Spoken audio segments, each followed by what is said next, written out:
이수진은 블라우스 깃을 여미고 흘끗 시계를 보았다. 벌써 7시 반이었다. 대한물류 사무실 그녀의 자리 창밖으로는 저녁에 서울 불빛이 반짝이며 이웃한 빌딩들의 유리 외벽에 반사되고 있었다. 그녀는 여전히 보고서에 매달려 남부 노선 배송을 위한 최적의 경로를 짜고 있었다. 분기 마감이었다. 금요일까지 모든 계산이 끝나야 했다. 그렇지 않으면 협력업체들은 불평을 터뜨리기 시작할 것이고 고객들은 기다림에 지칠 터였다.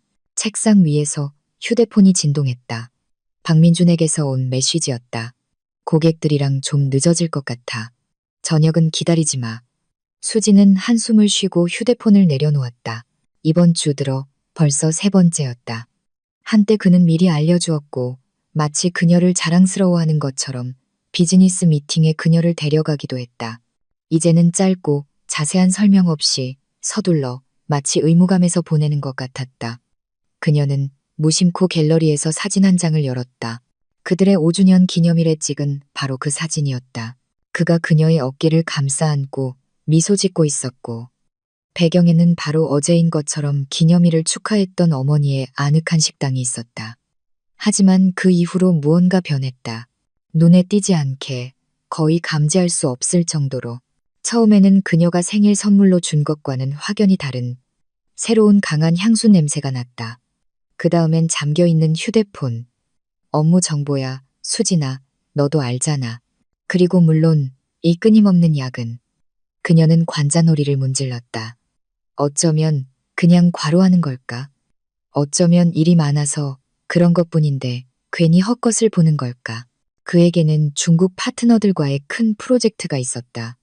새로운 단계, 새로운 시장, 피로뿐인 곳에서 왜 그림자를 찾으려 할까? 그 생각이 채 정리되기도 전에 컴퓨터에서 새 이메일 알림음이 울렸다. 김동현 대표이사에게서 온 메일이었다. 이수진 팀장, 이사회 프레젠테이션에 필요한 운송 비용 분석이 시급히 필요합니다. 이 팀장만 믿겠습니다. 그녀는 즉시 정신을 차리고 과업 지시서를 확인한 뒤 데이터베이스를 열었다. 전체 그림을 완성하기 위해서는 영업부의 데이터가 부족했다. 그녀는 시계를 보았다. 누군가에게 전화하기에는 너무 늦은 시간이었다. 3층 자료실로 직접 가야 했다. 이 시간이 되자 사무실은 거의 텅 비어 있었다. 복도에는 희미한 불이 켜져 있었다. 수지는 편안한 정적을 깨지 않으려 대리석 바닥에 구두굽 소리가 나지 않게 조심하며 계단을 올랐다. 회의실을 지나가다 문이 살짝 열려 있고 안에 불이 켜져 있는 것을 발견했다. 동료 중 누가 늦게까지 남아있나 보다 생각했다. 그냥 지나치려던 순간 누군가의 웃음소리가 들렸다. 낮고 너무나 익숙한 남자의 목소리, 민준 씨. 그녀는 얼어붙었다. 그는 여기서 몇 킬로미터 떨어진 시내 중심가의 한 레스토랑에서 고객들과 미팅 중이어야 했다. 그리고 갑자기 장난기 어리고 어딘가 거만한 즐거움이 섞인 여자의 목소리가 들렸다. 정말 그녀는 아무것도 모르는 거야? 그리고 대답 그녀가 한 번도 들어본 적 없는 남편의 목소리였다. 수진이는 자기 노선이랑 표에만 빠져 있어. 어제는 부산으로 출장 간다고 했는데 하루 종일 너랑 있었잖아. 어떻게 됐냐고 전화 한 통 없더라. 수지는 창백해졌다. 조심스럽게 마치 자신의 숨소리가 들킬까 두려운 듯 그녀는 문으로 다가가 틈새로 안을 들여다보았다. 민주는 단추를 푼 편안한 차림으로 책상 모서리에 앉아 있었다. 맞은편에는 김 대표의 새로운 비서인 최유라가 스커트를 올린 채 그의 손이 그녀의 허벅지에 놓여 있었다. 그는 마치 사무실이 아닌 호텔방에 있는 것처럼 천천히 그녀를 어루만지고 있었다. 곧 이사회 시작될 텐데. 유라가 그에게 몸을 기울이며 속삭였다. 김 대표님이 인사 발령이 있을 거라고 하셨어요. 도와주기로 약속했잖아요. 물론이지, 자기야. 민준이 부드럽게 말했다. 이미 밑밥은 다 깔아놨어. 내 재능이 주목받지 못할 리 없지. 그녀가 그의 넥타이를 손가락으로 쓸어내리자 그는 미소 지으며 그녀를 더 가까이 끌어당겼다. 넌 그냥 누군가의 비서로 있기에는 아까워. 유라는 까르르 웃으며 그에게 기댔고 이내 그들의 입술이 포개졌다. 민준의 손이 그녀의 블라우스 밑으로 미끄러져 들어갔다. 수지는 옆에 있던 정수기에 거의 부딪힐 뻔하며 문에서 급히 물러섰다. 마치 한 대 맞은 것처럼 속이 아팠다. 어떻게 다시 복도로 나왔는지, 어떻게 계단을 내려왔는지, 어떻게 자기 자리로 돌아왔는지 기억나지 않았다. 자리에 앉고 나서야 손이 떨리고 손가락이 물병을 경련하듯 쥐고 있다는 것을 깨달았다. 눈앞에는 여전히 그 장면이 아른거렸다. 다른 여자의 몸에 닿아있던 남편의 입술. 3년간 함께 일하고 6년간의 결혼 생활. 그리고 이렇게 민주는 더 젊고 더 화려하고 다른 야망과 다른 인생관을 가진 누군가를 찾았다. 가정의 포근한 냄새가 아니라 도전과 스릴, 포식자의 기운을 풍기는 누군가를. 수지는 마비된 듯 의자에 앉아 마치 압력을 견디지 못한 내력벽이 삐걱거리듯 속에서 모든 것이 무너져 내리는 것을 느꼈다. 휴대폰이 다시 진동했다. 심장이 철렁했다. 또 민준일 거라고 생각했다. 어쩌면 또 다른 거짓말. 또 다른 기다리지 마, 여보. 하지만 화면에는 따뜻하고 아늑한, 다정한 미소를 띤 나이든 여성의 사진이 나타났다. 엄마였다. 그녀는 잠시 얼어붙어 화면을 바라보다가 이내 손가락으로 화면을 쓸었다. 여보세요, 엄마. 수진의 목소리가 갈라져 나왔다. 언제나 활기차고 조금은 걱정스럽지만 다정한 어머니의 목소리는 마치 엄마가 사무실에 들어와 어깨에 손을 얹어주는 것처럼 가깝게 들렸다. 내가 틀렸다고 말해줘. 넌 벌써 집에 가서 잠옷바람으로 꿀넣은 유자차 마시고 있다고. 수지는 눈물이 터져 나오는 것을 막으려 눈을 질끈 감았다. 아니, 엄마 말이 맞아. 분기 보고서 끝내고 있어. 너 오니? 어머니는 즉시 경계했다. 무슨 일이야? 그리고 거짓말할 생각은 마. 엄마는 딸한테 무슨 일 생기면 마음으로 다 알아. 수지는 그냥 피곤해서 괜찮다고 말하고 싶었다. 하지만 갑자기 말들이 통제 불능 상태로 가슴 깊은 곳에서 터져 나왔다. 방금 민준 씨를 봤어요. 그 최유라랑 같이 회의실에 둘이 있었어요. 그는 내가 아무것도 눈치채지 못한다고 어제 출장 대신 하루 종일 그녀 집에 있었다고 말했어요. 그런데 난 어떻게 됐는지 전화 한 통 안 했고요. 그녀의 목소리는 마치 속에서 모든 것이 끊어진 것처럼 떨렸다. 전화기 저편에서는 침묵이 흘렀고 몇 초 후에야 엄마가 차분하지만 내적인 긴장이 느껴지는 단호함으로 말했다. 그래서 어떻게 할 거니? 모르겠어요, 엄마. 수지는 손가락으로 미간을 짚었다. 한편으로는 그곳에 쳐들어가 난리를 치고 싶고 다른 한편으로는 그냥 내가 없었던 것처럼 사라지고 싶어요. 내 말 잘 들어. 엄마가 단호하게 말했다. 거기 가지도 말고 사라지지도 마. 지금 당장 조용히 서류 챙겨서 집으로 가. 그리고 내가 저번에 가져다 준 지리산 약초차 끓여 마셔. 그리고 내일 감정이 좀 가라앉으면 그때 어른답게 차분히 얘기하자. 하지만 엄마, 아무 말 마. 어머니가 말을 끊었다. 내 아빠도 한때 비서한테서 행복을 찾을 수 있다고 생각했었지. 15살이나 어린 난 격분해서 그의 물건을 전부 발코니 밖으로 던져버렸어. 그리고 뭔지 아니, 나중에 후회했어. 우리가 헤어진 걸 후회한 게 아니야. 아니, 그건 옳은 일이었어. 충동적으로 행동한 걸 후회했지. 감정적으로 내린 결정은 현명한 경우가 드물어.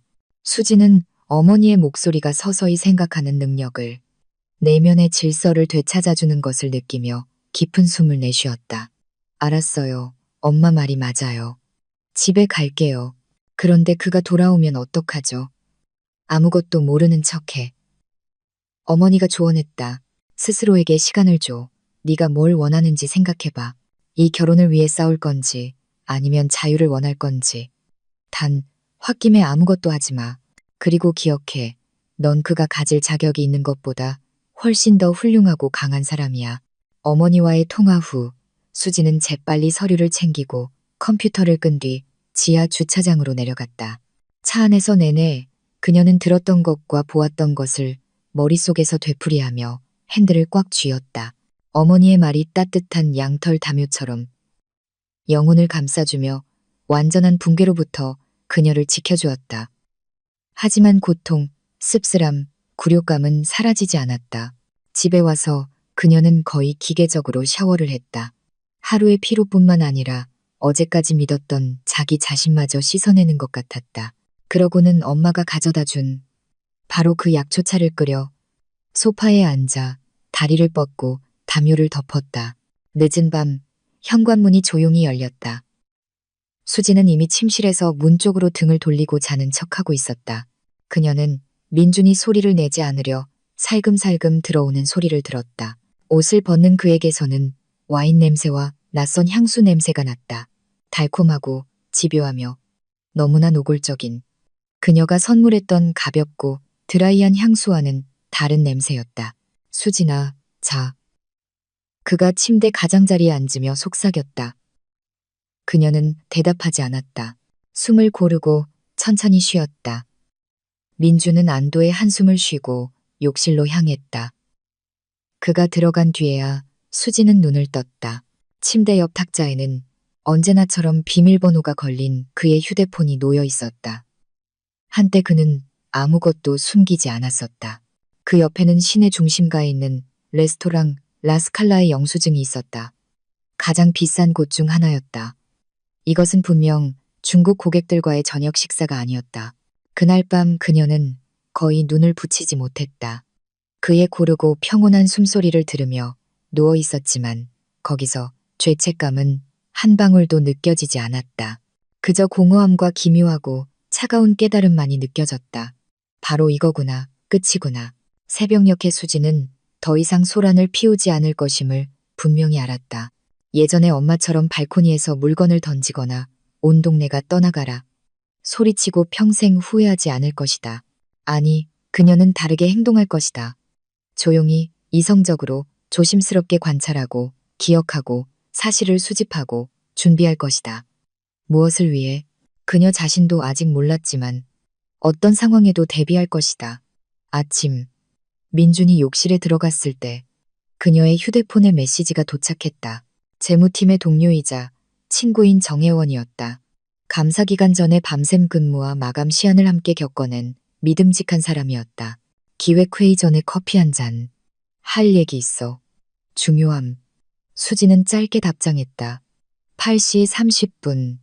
늘 가던 데서 그녀는 모든 것이 예전과 같은 것처럼 보이려 했으며 준비를 시작했다. 화장, 재킷, 묶은 머리, 귀걸이, 바로 그 수공의 귀걸이. 얼굴의 근육 하나도 내면의 폭풍을 드러내서는 안 되었다. 다행히 오늘 민주는 그녀와 함께 가지 않았다. 그는 다른 사무실에서 지역 관리자들과 회의가 있었다. 늦네. 그가 셔츠 단추를 잠그며 시계를 흘끗 보고 말했다. 이 시간이면 보통 내 건초 우려내고 있을 텐데 잠을 잘 못 잤어.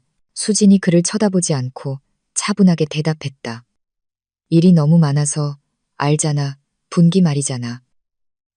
응, 일이지. 그가 휴대폰 화면을 응시하며 가벼운 비웃음과 함께 되뇌었다.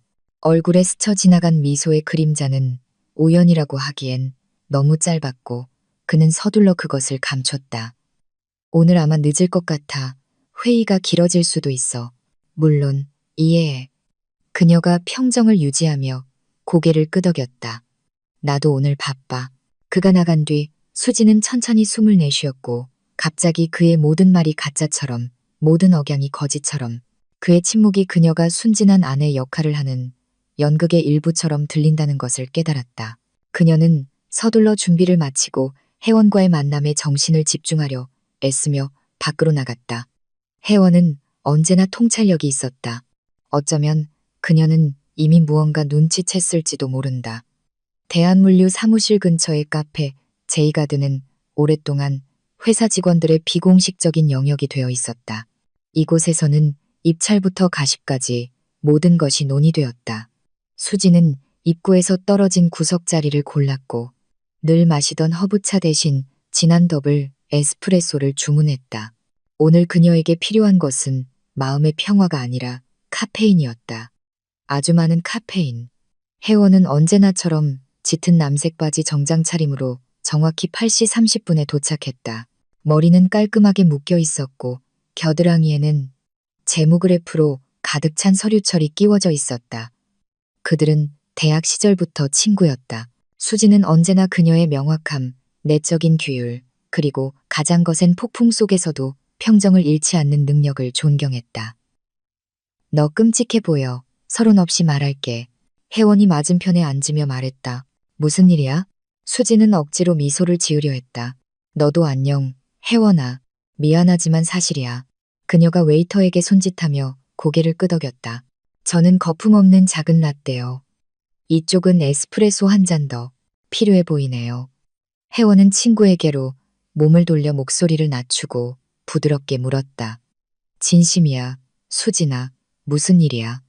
밤새 한숨도 못 잔 것 같아. 수지는 주변 테이블을 둘러보았다. 아는 사람은 아무도 없었다. 그녀는 떨림을 진정시키려 손가락을 깍지 끼고 조용하지만 단호하게 말했다. 민준 씨, 바람 피워. 최유라랑.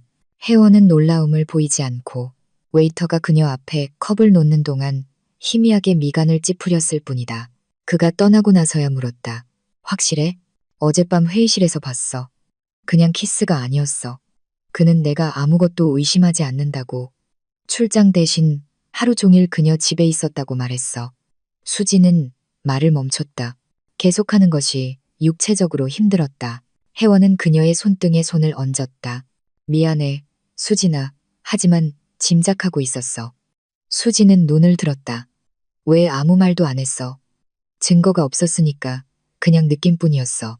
혜원이 커피를 한 모금 마시며 대답했다. 지난번 회식 때 둘이 너무 오랫동안 같이 있었어. 그리고 그가 그녀를 보는 눈빛이 달랐어. 동료를 보는 눈빛이 아니었지. 그리고 또 수진이 날카롭게 물었다. 금요일에라 스칼라 근처에서 둘이 같이 있는 걸 봤어. 그가 그녀의 손을 잡고 있었어. 그러고는 같이 택시를 탔지. 너한테 말해주고 싶었는데 넌 내 최적화 프로젝트에 완전히 빠져 있었잖아. 잠도 안 자고 먹지도 않고 그 경로들로 살았지. 나한테는 사진도 증거도 없었고 거의 친구 사이의 대화처럼 보였어. 거의. 하지만 너 자신도 그걸 믿지 않았잖아. 수진이 씁쓸하게 말했다. 라스칼라는 업무 미팅을 위한 곳이 아니니까. 바로 그거야. 혜원이 고개를 끄덕였다. 하지만 끼어들고 싶지 않았어. 실수하고 싶지 않았지. 사과하지 마. 수진이 고개를 저었다. 내가 봤어야 했어. 모든 징후가 표면에 있었는데 새로운 향수 냄새, 잠긴 휴대폰, 그 이상한 저녁 고객 미팅들. 그래서 어떻게 할 거야? 혜원이 마치 정말 누가 엿들을까봐 몸을 기울이며 물었다. 아직은 아무것도. 수진이 대답했고 기억 속에서 엄마의 차분하고 단호하고 자신감 있는 목소리가 떠올랐다. 엄마 말이 맞아. 모든 것을 이해하려면 시간이 필요해. 성급하게 행동하지 않을 거야. 현명한 분이시네. 내 어머니는. 혜원이 고개를 끄덕였다. 하지만 정말 아무것도 모르는 척할 셈이야. 당분간은. 수지는 진한 에스프레소를 한 모금 마셨고 음료의 쓴맛이 마치 나약함과 두려움을 밀어내고 그 자리에 내면의 중심처럼 단단한 무언가를 남기는 것을 느꼈다.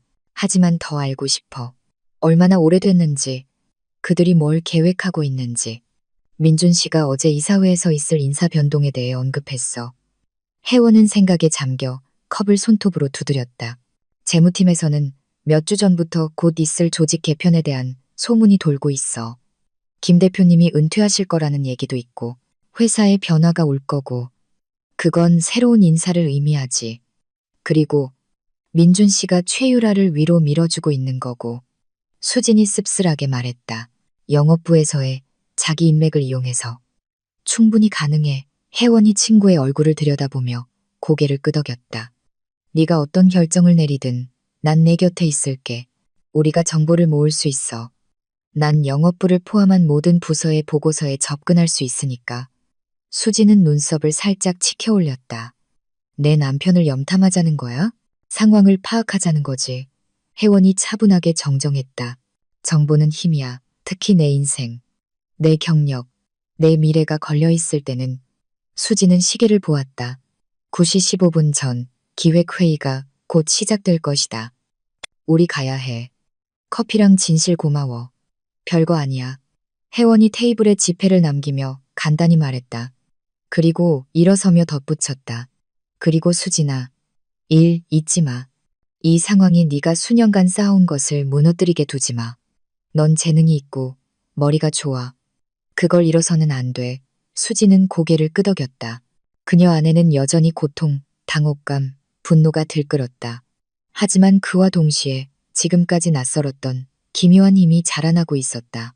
그럼에도 불구하고 존재할 수 있는 힘. 다른 사람의 배신이 자기 인생의 방향을 정하게 두지 않을 힘. 민주는 자신의 선택을 했다. 이제 그녀의 차례였다. 그녀의 사무실 블라인드 틈으로 햇살이 스며들어 책상 위에 펼쳐진 서류들을 호박색으로 물들이고 있었다. 도표와 표에는 경로, 그래프, 지표들이 있었다. 그녀는 눈가를 손으로 문지르고 이미 식어버린 차를 한 모금 마셨다. 거의 6시였지만 집에 가고 싶은 마음이 전혀 들지 않았다. 집은 더 이상 집이 아니었다.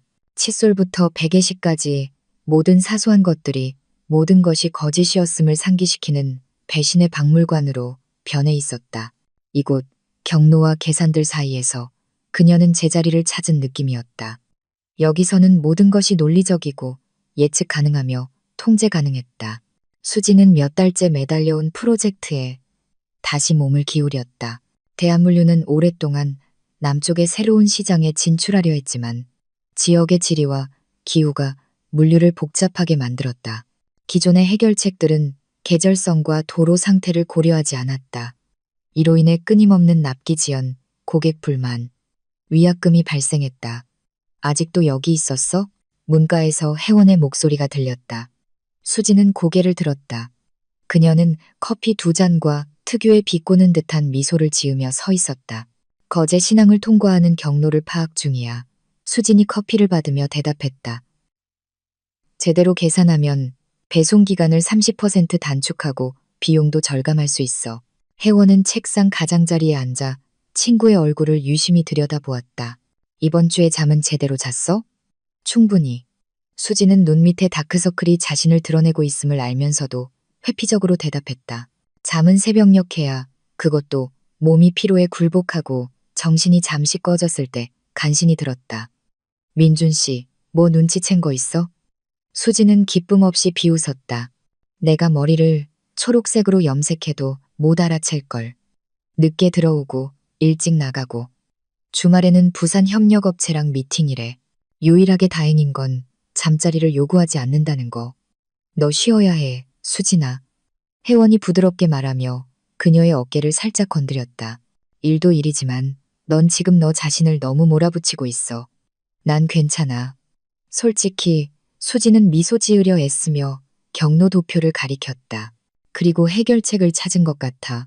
봐, 만약 주요 흐름을 이 환승 지점들을 통해 바꾸고 계절 별도로 상태를 고려하면 수지나 혜원이 그녀의 말을 끊었다. 내가 말하려는 건 그게 아니야. 넌 개인적인 문제에 대해 생각하지 않으려고 이래 숨고 있어. 이해는 돼. 나라도 아마 그랬을 거야. 하지만 그건 치료법이 아니야. 수지는 의자 등받이에 기대어 눈을 감고 미간을 문질렀다. 그럼 내가 뭘 해야 하는데? 밤마다 베개에 얼굴을 묻고 울어야 해? 예전에 엄마가 그랬던 것처럼 소란을 피워야 해? 아버지 옷을 발코니에서 던지고 소리 지르고 히스테리를 부려야 하냐고? 아니, 내가 배운 게 있다면 그건 격한 감정 상태에서 가장 어리석은 결정을 내린다는 거야. 혜원은 논쟁 없이 그저 그녀의 정당성을 인정하며 고개를 끄덕였다. 그러고는 얼굴에 수수께끼 같은 표정을 짓고 텅 빈 사무실을 둘러본 뒤 그녀의 영원한 서류철에서 몇 장의 종이를 꺼냈다. 본론으로 들어가서 내가 영업부 분기 보고서를 훑어봤는데 이상한 점들이 있어. 아주 특이한. 어떤 점? 수진이 출력물로 손을 뻗었다. 이사회에 제출된 공식 보고서에는 중국 실적이 거의 15% 부풀려져 있고 반면에 동남아 실적은 축소되어 있어. 전체적인 균형은 맞지만 숫자의 분포가 달라. 역학관계가 왜곡되고 있지. 수지는 표들을 비교하며 미간을 찌푸렸다. 하지만 왜 그걸로 뭘 얻으려고? 혜원은 의미심장하게 눈썹을 치켜 올렸다. 우리 회사에서 중국 담당이 누구고 동남아 담당이 누구지? 수지는 잠시 생각하다가 모든 것을 이해했다. 중국은 최유라, 민준 씨가 2달 전에 그 파트를 그녀에게 넘겼어. 그리고 동남아는 로만. 아니, 고 대리님이 담당하고 있지. 바로 그거야. 혜원이 확인했다. 그리고 고 대리님은 참고로 승진 경쟁에서 그 커플의 가장 큰 경쟁자야. 평판도 좋고 경험도 많고 이사회에서도 그의 말을 경청하지. 만약 그의 실적이 나빠지고 최유라의 실적이 갑자기 급등한다면 뭐 알겠지. 수지는 가슴속에서 단순한 고통이 아닌 분노가 치밀어 오르는 것을 느꼈다. 소리치고 싶은 그런 쓰라린 분노. 이건 더 이상 단순한 불륜이 아니었다. 이건 조작이고 기업 보고서 왜곡이었다. 이건 비열하고 아주 위험한 게임이야. 혜원이 고개를 끄덕였다. 하지만 이게 성공하면 최유라는 고 대리님보다 먼저 승진할 거고, 그러다 보면 민준 씨를 데리고 지사로, 새로운 조직으로 그의 비호 아래로 가겠지. 너에게서 멀리. 수지는 벌떡 일어나 창가로 다가갔다. 유리창 밖으로 하루가 서서히 저물고 있었다. 비즈니스 생활이 들끓던 지역은 텅 비기 시작했다. 사람들은 집으로, 가게로, 아이들에게로 평범하고 살아있고 따뜻한 가정이 일상으로 돌아가고 있었다. 김 대표님께 말씀드려야 해. 그녀가 혜원을 향해 돌아서며 말했다. 이건 심각한 위반이야. 그럼 이 정보를 어디서 얻었는지 어떻게 설명할 건데? 그녀가 차분하게 반박했다. 난 이걸 너한테 보여줄 권한이 없었어. 그리고 모두들 바로 생각하겠지. 상처받은 아내가 복수하는 거라고. 동기가 너무 뻔하잖아. 수지는 다시 의자에 주저앉았다. 그녀는 자신에게 남아있던 희망의 조각들이 마치 낡은 벽에서 석고가 떨어져 내리듯 속에서 부서지는 것을 느꼈다. 그럼 난 어떻게 해야 해? 첫째, 프로젝트 작업을 계속해. 혜원이 서류를 챙기며 말했다. 재무 쪽 상황은 내가 계속 지켜볼게. 어쩌면 너나 나를 곤란하게 하지 않고 모든 걸 밝힐 방법이 있을지도 몰라. 그리고 당분간은 그녀는 지도와 그래프를 가리키며 말했다. 여기서 정말로 심각한 무언가가 무르익고 있어. 넌 회사를 새로운 차원으로 끌어올릴 수 있어. 집중력을 잃지 마. 수지는 고마운 눈빛으로 친구를 바라보았다. 바로 그 순간 휴대폰이 진동했다. 엄마. 화면에 뜬 이름을 보고 그녀가 조용히 말했다. 그럼 난 내 도표와 내 어머니와 함께 널 남겨두고 갈게. 혜원이 미소 지으며 일어섰다. 밤늦게까지 여기 앉아있지만 마, 알았지. 약속할게. 수진이 고개를 끄덕이며 통화 버튼을 눌렀다. 수진아, 내 딸. 어머니의 목소리는 불안했다. 벌써 3번째 전화하는 거야. 또 늦게까지 일하는구나. 엄마, 그렇게 늦은 건 아니에요. 수지는 시계를 보았다. 겨우 7시 30분이었다. 오늘 집에 들어올 생각은 있는 거지? 어머니가 한숨을 쉬었다. 혜원이가 낮에 전화했더라. 널 걱정하고 있어. 나도 마찬가지고. 수지는 엄마가 보지 못했지만 눈을 굴렸다. 물론이지. 둘이 연합해서 이제 그녀의 모든 발걸음을 추적할 것이다. 엄마, 괜찮아요. 그냥 중요한 프로젝트가 있어서 내 마음속에 있는 걸 생각하지 않으려고 핑계대는 거지. 어머니가 그녀의 말을 끊었다. 난 널 꿰뚫어 보고 있어. 하지만 얘야, 영원히 일 뒤에 숨을 수는 없어. 수지는 목에 꽉 막힌 덩어리가 생기는 것을 느꼈다. 엄마는 언제나 그녀가 자신에게서 숨기던 것을 꿰뚫어 보는 재주가 있었다. 숨는 거 아니에요. 그녀가 조용히 대답했다. 생각하고 저울질하고 사실을 모으고 있어요. 혜원이가 뭔가를 찾았어요. 아무래지 민준 씨가 최유라를 승진시키려고 재무 보고서를 조작하는 것 같아요. 아, 그 나쁜 놈. 어머니가 폭발했다. 난 그냥 바람 피우는 줄만 알았더니 음모까지 꾸미고 있었구나. 그녀는 잠시 말을 멈췄다가 덧붙였다. 더 조용히. 그래서 내 딸, 넌 괜찮니? 노력하고 있어요. 수진이 솔직하게 말했다. 우리는 거의 동시에 집에 있지 않아요. 아침은 말없이 먹고 각자 자기 일 하러 가요. 저녁에는 그가 어디 있거나 내가 어디 있거나 주말에는 출장을 갔어요. 출장? 어머니가 코웃음을 쳤다. 그 인형 같은 애랑 같겠지. 아마도요. 수진이 고개를 끄덕였다. 하지만 있잖아요. 이제 거의 상관없어요. 이 새로운 프로젝트에 너무 몰두해서 감정에 쓸 힘이 없어요. 그건 일시적인 거야, 딸아. 어머니가 부드럽게 말했다. 충격이 지나가면 분노, 서운함, 실망감이 찾아올 거고 그건 정상이야. 중요한 건 속이 들끓는 동안에는 결정을 내리지 않는 거야. 서두르지 마. 엄마 조언 기억하고 있어요. 수진이 희미하게 미소 지었다. 하지만 있잖아요. 이젠 뭘 구해야 할지조차 확신이 안 서요.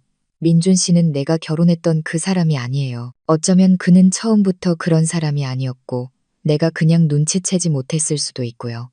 그럴 수 있지. 어머니가 한숨을 쉬었. 우리는 종종 있는 그대로가 아니라 보고 싶은 것을 보거든.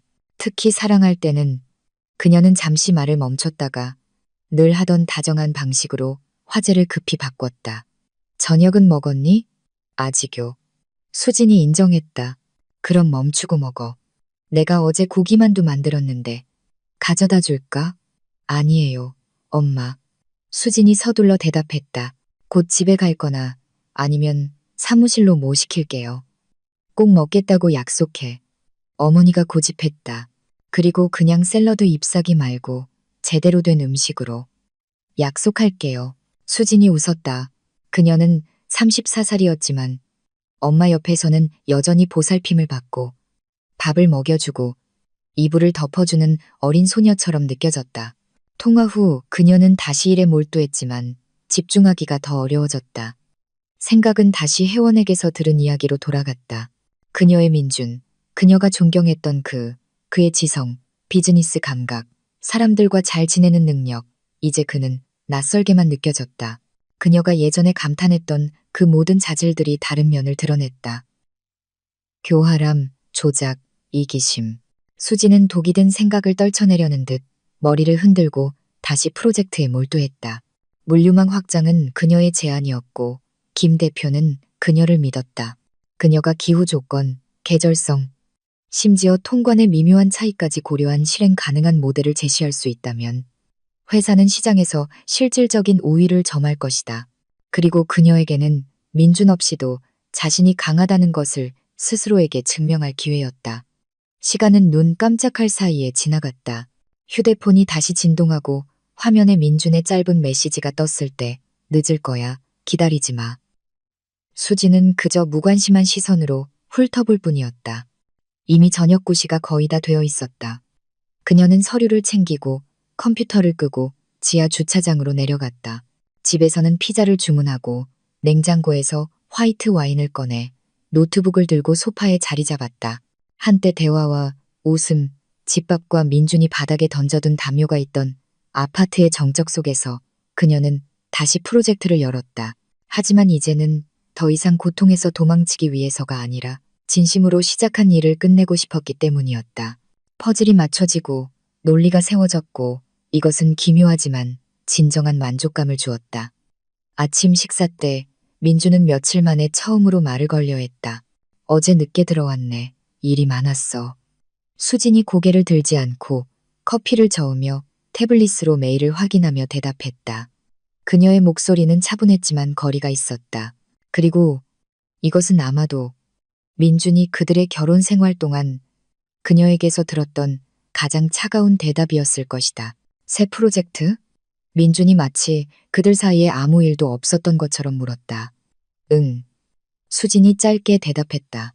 그는 예전처럼 그녀가 스스로 말을 이어가고 세부 사항에 대해 이야기하고 영감을 받아 도표와 계산을 공유할 것이라 기대했지만 수지는 조용히 샌드위치에 잼을 바르고 태블릿에 메모를 하고 가끔 커피를 마셨다. 그녀 주변에는 업무적인 집중력이 감돌았고 그 뒤에는 견고하고 무거운 침묵이 숨어 있었다. 오늘 아마 늦을 것 같아. 그가 몇 분 후에 말했다. 아마 밤늦게까지. 알았어. 그녀가 시선을 들지 않고 고개를 끄덕했다. 나도 늦을 거야. 내려앉은 침묵 속에서 수지는 민준이 긴장되고 뚫어지게 자신을 관찰하고 있음을 느꼈다. 마치 그녀의 얼굴에서 의심, 질투, 비난을 포착하려는 듯했다. 하지만 수지는 그가 더 이상 존재하지 않는 것처럼 평온을 유지했다. 괜찮아? 그가 마침내 물었다. 그녀는 눈을 들었다. 며칠 만에 처음으로 그의 얼굴을 똑바로 쳐다보았다. 나한테 무슨 문제라도 있어? 민주는 시선을 피하고 어깨를 으쓱했다. 그냥 요즘 네가 좀 서먹서먹해서. 그래? 그녀가 가볍고 의도적인 순진함으로 놀라는 척했다. 미안. 아마 일에 너무 몰두했나 봐. 넌 어때?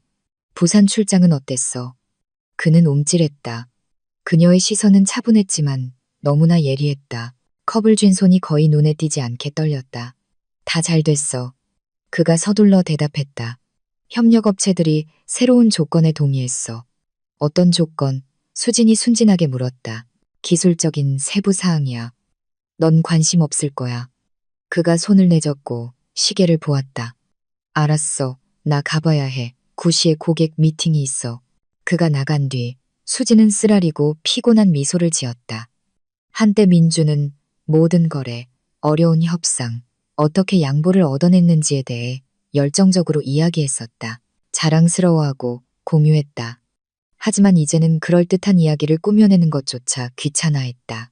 사무실 앞에서 혜원이 이미 그녀를 기다리고 있었다. 마치 아이처럼 발끝으로 까치발을 하며 초조하게. 들었어? 수진이 다가서자마자 그녀가 던졌다.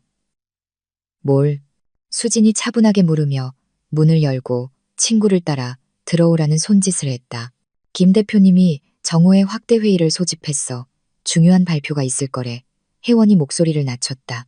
재무팀에서는 조직 개편과 새로운 인사에 관한 이야기일 거라고 수군거려. 수지는 컴퓨터를 켜며 미간을 찌푸렸다.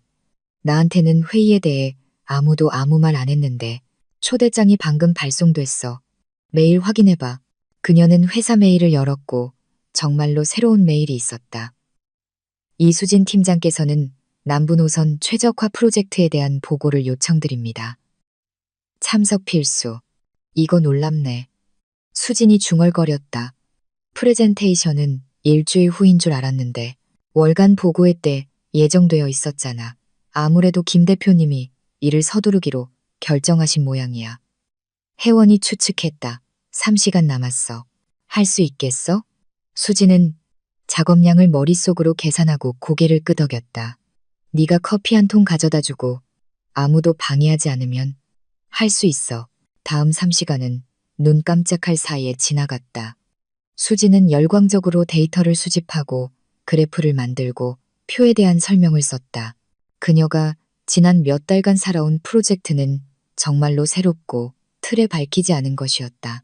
표준적인 최단 경로 계산 대신 그녀는 계절성, 불안정성, 기상조건 및 통관 지점의 혼잡도를 고려하는 적응형 시스템을 제안했다. 정확히 정오에 눈 밑에 짙은 다크서클이 있었지만 완벽한 프레젠테이션을 서류철에 담고 수지는 큰 회의실로 들어갔다. 바로 일주일 전에 남편과 최유라를 목격했던 바로 그곳이었다. 아이러니가 불타올랐지만 평정을 잃게 하지는 않았다. 지금은 회상할 때가 아니었다. 회의실은 꽉 차 있었다. 부서장들, 핵심 전문가들, 이사회 멤버들. 구석에서 그녀는 민준을 발견했다. 물론 그의 옆에는 최유라가 앉아 있었고 무언가 그에게 열정적으로 속삭이며 그의 어깨를 살짝 건드리고 있었다. 수지는 그들에게서 멀리 떨어진 혜원 옆자리를 선택했다. 작은 연단으로 김동현 대표가 올라섰다. 키가 크고 당당하며 관자놀이에 흰머리가 있고 사람들을 이끄는데 익숙한 사람의 자신감 있는 자세를 하고 있었다. 와주신 모든 분께 감사드립니다. 그가 시작했다. 오늘 우리는 바쁜 의제를 가지고 있습니다. 하지만 조직 개편 문제로 넘어가기 전에 이수진 팀장에게 발언권을 넘기고 싶습니다. 그녀는 우리의 물류망을 남쪽으로 더 확장하는 것에 대한 독창적인 제안을 준비했습니다. 수지는 일어서서 연단으로 향할 때 심장이 미친 듯이 뛰는 것을 느꼈다. 동료들 앞에서 여러 번 발표하고 프레젠테이션을 하고 프로젝트를 방어했지만 오늘은 모든 것이 달랐다. 너무나 많은 것이 걸려 있었다. 감사합니다, 대표님. 그녀가 노트북을 프로젝터에 연결하며 말했다. 동료 여러분, 아시다시피 대한물류의 전략적 발전 방향 중 하나는 남부시장 진출입니다. 처음에는 목소리가 약간 떨렸지만 익숙한 자료에 몰두하자 긴장이 풀렸다. 그녀는 자신이 완벽하게 알고 지난 몇 달간 살아온 것에 대해 이야기했다. 표들이 그래프로 바뀌었고 그 뒤에는 명확한 설명과 근거 있는 계산이 이어졌다. 이 프로젝트에는 지식뿐만 아니라 믿음도 있었다. 수지는 청중이 점차 몰입하고 긴장된 얼굴들이 부드러워지며 관심 있는 눈들이 모든 단어를 포착하는 것을 느꼈다. 곁눈질로 그녀는 김 대표가 유심히 고개를 끄덕이며 메모장에 무언가를 적는 것을 보았다. 이사회 멤버들도 참여하여 구체적인 질문을 던졌고 그녀는 흔들림 없이 정확하게 요점에 맞게 자신있게 대답했다. 발표 내내 그녀는 단 2번만 민준 쪽을 쳐다보았다. 처음에는 그가 무관심하고 지루해 보였다. 마치 물류, 숫자, 비즈니스가 전혀 그와 상관없는 것처럼. 하지만 2번째, 경제적 효과에 대한 설명으로 회의장이 활기를 띠었을 때 그는 이미 잘 숨기지 못한 놀라움으로 그녀를 쳐다보고 있었다. 그리고 수진이 보기에는 불안감과 함께 따라서 그녀가 결론을 내렸다. 적응형 경로 시스템을 도입하면 평균 배송 기간을 30% 단축하고 첫 해의 운영 비용을 약 25% 절감할 수 있을 것입니다. 경청해 주셔서 감사합니다. 질문에 답변할 준비가 되어 있습니다. 질문은 많았고 거의 모두 건설적이었다. 그들은 구체적인 일정, 위험, 도입 방법에 관심이 있었다. 수지는 모든 항목을 머릿속에 담고 명확하게 대답했다. 그녀가 그토록 많은 노력과 잠 못 이루는 밤을 쏟아부은 프로젝트가 마침내 인정을 받았다. 그녀가 자리로 돌아왔을 때 혜원은 몰래 그녀의 손을 쥐고 속삭였다.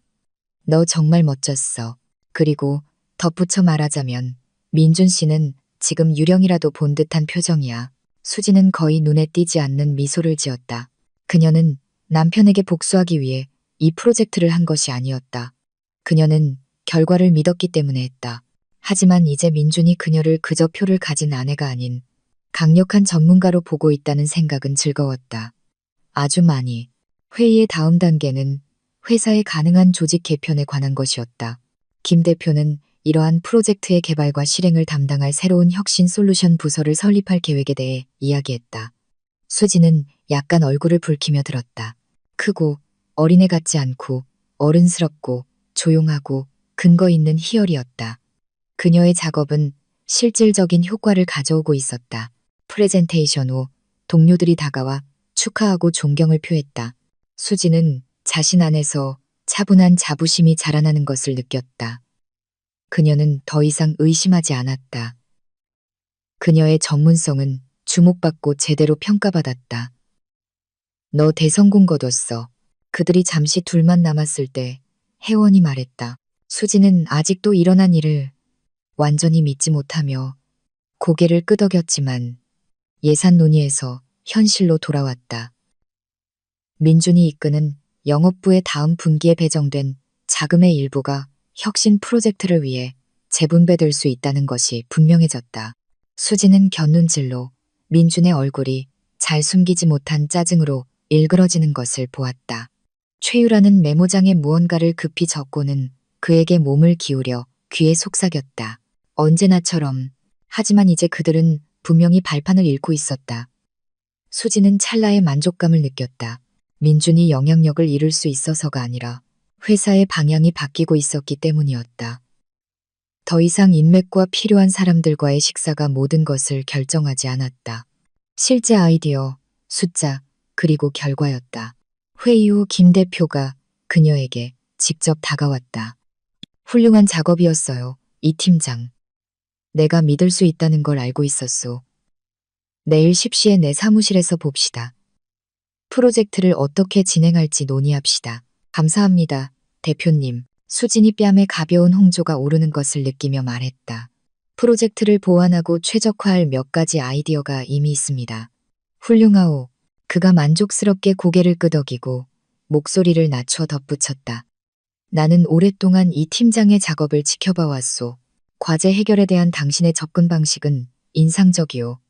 우리 회사에서 당신의 재능을 활용할 다른 기회에 대해서도 논의해 봐야 할 것 같소. 이 말을 남기고 그는 돌아서서 가버렸고 수지는 약간 어리둥절한 채로 남았다. 그녀는 그가 무엇을 의미하는지 완전히 이해하지 못한 채 그의 뒷모습을 바라보았다. 그가 뭐라고 했어? 혜원이 마치 어디선가 튀어나온 것처럼 즉시 옆에 나타났다. 수수께끼라도 들은 표정인데 내 재능을 활용할 어떤 기회에 대해 암시했어. 수진이 어깨를 으쓱했다.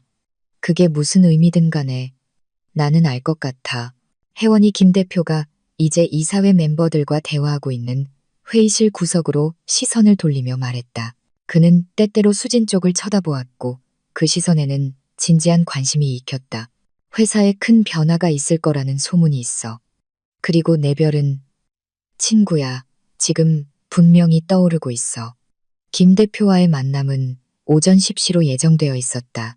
수지는 거의 1시간 일찍 사무실에 도착해서 메모를 다시 검토하고 대화가 단순히 프로젝트 논의보다 더 심각해질 경우를 대비해 가능한 추가 자료를 준비했다. 전날 프레젠테이션은 성공적으로 끝났지만 그녀는 오늘 판돈이 더 클 수 있다고 느꼈다. 대표이사실은 최상층에 위치해 있었다. 비서, 예리하고 지적인 눈빛을 가진 나이든 여성이 수진을 따뜻하게 맞이했다. 김 대표님께서 기다리고 계십니다. 들어오세요.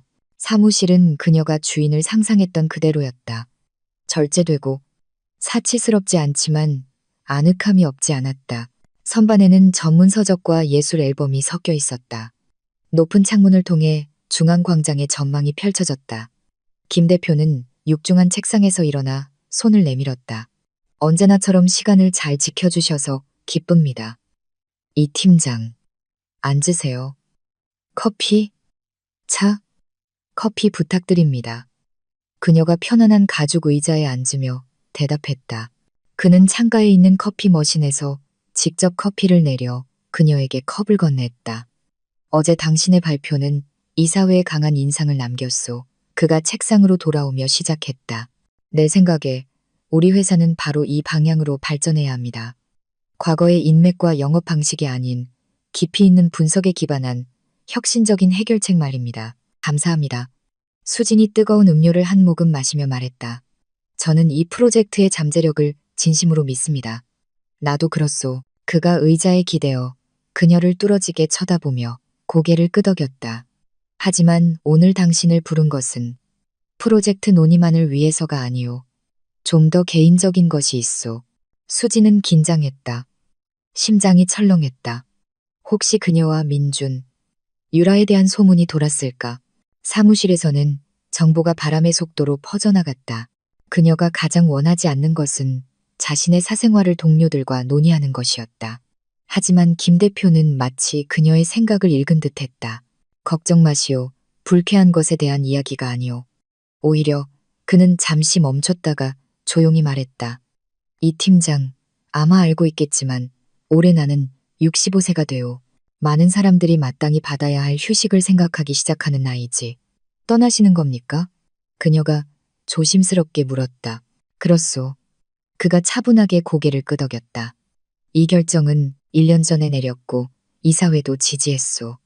하지만 후계자 문제도 그에 못지않게 중요하오. 나는 이 회사를 맨손으로 만들었소. 내 자식과도 같소. 내가 떠난 후에 모든 것이 무너지거나 판에 박힌 일에 빠져 서서히 입지를 잃는 것을 원치 않소. 수지는 아직 그가 무슨 말을 하려는지 이해하지 못했지만 속에서는 이미 좋은 예감이 피어오르기 시작하면서 매우 주의 깊게 그의 말을 들었다. 지난 1년 동안 나는 핵심 직원들을 면밀히 관찰해 왔소. 그가 계속했다. 그들이 일에 접근하는 방식, 팀과의 관계를 구축하는 방식, 생각하는 방식을 말이오. 그리고 결론에 도달했소. 회사에는 신선한 에너지, 비표준적인 사고방식, 그리고 동시에 엄격하지만 윤리적인 기반이 필요하오. 김 대표는 책상 가장자리에 놓인 잔에서 물을 한 모금 마시고 수진을 똑바로 쳐다보았다. 나는 이사회에 당신을 내 후임으로 임명할 것을 추천했소. 그리고 어제 그 결정이 만장일치로 승인되었소. 수지는 얼어붙었다. 순간 숨이 멎었다. 그녀는 새로운 프로젝트나 어쩌면 자신이 관리하게 될 부서의 신설에 대한 이야기를 들을 것이라 예상했다. 하지만 대표이사직이라니. 대표님, 그녀가 시작했지만 그는 손을 들어 그녀를 막았다. 당신의 놀라움을 이해하오. 그래요. 당신은 겨우 34살이오. 그래요. 회사에는 당신 남편을 포함하여 더 많은 경험을 가진 직원들이 있어. 민준을 언급하자 김 대표의 얼굴에 무언가 흔들리고 어두워졌다. 마치 자신감 사이로 개인적인 반감이 터져나온 것 같았다. 하지만 중요한 것은 나이나 경력이 아니오. 접근 방식, 미래를 내다보는 능력이오. 당신의 남부 노선 프로젝트는 단순히 성공적인 계획이 아니오. 그것은 미래에 대한 시각이오. 당신은 과거에 얽매이지 않고 그것을 뛰어넘고 있어. 수지는 들은 것을 이해하려 애썼다. 대한물류 같은 회사를 이끄는 것은 단순한 승진이 아니었다. 수백 명의 직원, 수천억 원의 매출, 책임, 압박, 기대. 무슨 말을 해야 할지 모르겠습니다. 그녀가 속삭였다. 이것은 엄청난 영광이자 엄청난 책임입니다. 지금 당장 대답을 기대하는 것은 아니요. 그가 부드럽게 미소 지었다. 생각할 시간이 있어. 내 퇴임과 새로운 대표이사의 소개에 대한 공식 발표는 2주 후 회사 창립 15주년 기념 파티에서 있을 것이오. 그때까지 우리의 대화를 비밀로 해주시오. 비밀로요? 수진이 되물었다. 왜죠? 몇 가지 이유가 있어. 그가 진지하게 대답했다. 첫째, 경영진 교체 소식은 언제나 직원들 사이에 동요를 일으키오. 둘째, 나는 당신이 그 생각에 익숙해지고 준비할 시간을 갖기를 원하오. 그리고 마지막으로 그는 약간 망설였다. 회사에는 권력 이양 과정을 복잡하게 만들려는 세력이 있을 수 있어. 제 남편을 말씀하시는 겁니까? 그녀가 단도직입적으로 물었다. 그는 주의 깊게 그녀를 쳐다보고 잠시 후 고개를 끄덕였다. 그를 포함해서 민주는 좋은 영업사원이지만 그의 방식은 점점 더 윤리적인 사업 수행에 대한 나의 생각과 멀어지고 있어. 특히 최근의 말이오. 그가 최유라와 관계가 있다는 것을 알고 계십니까? 그녀가 불확실하게 물었다. 회사에서는 눈에 띄지 않는 것이 거의 없소. 특히 15년 동안 회사를 이끌었다면 말이오. 그가 회피적으로 대답했다. 하지만 개인적인 문제만이 아니오. 보고서에 불일치가 있다는 정보를 받았소. 수진의 뺨이 붉어졌다. 그렇다면 민준의 조작이 발각된 것이었다. 그럼에도 불구하고 그녀는 마치 그 그림자가 그에게가 아니라 자신에게 있는 것처럼 어색했다.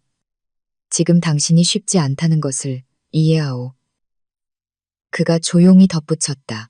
하지만 나는 당신의 절제력을 높이 평가하오. 당신의 입장에서 그렇게 침착하게 행동할 수 있는 사람은 거의 없을 것이오. 일과 사생활은 다른 문제입니다. 수진이 차분하게 대답했다. 저는 결코 개인적인 것이 전문적인 것을 방해하도록 두지 않을 것입니다. 바로 그것이 당신이 이상적인 후보인 이유요. 그가 단호하게 고개를 끄덕였다. 이제 실무적인 문제로 넘어갑시다. 그는 컵을 옆으로 밀고 노트북을 열고 사무적이지만 주의 깊게 말했다. 앞으로 2주 동안 나는 당신이 조용히 불필요한 관심을 끌지 않고 모든 부서의 상황을 파악하기를 원하오. 프로젝트 논의를 핑계로 핵심 직원들과 만나시오. 재무 보고서를 검토하시오. 내가 접근 권한을 주겠소.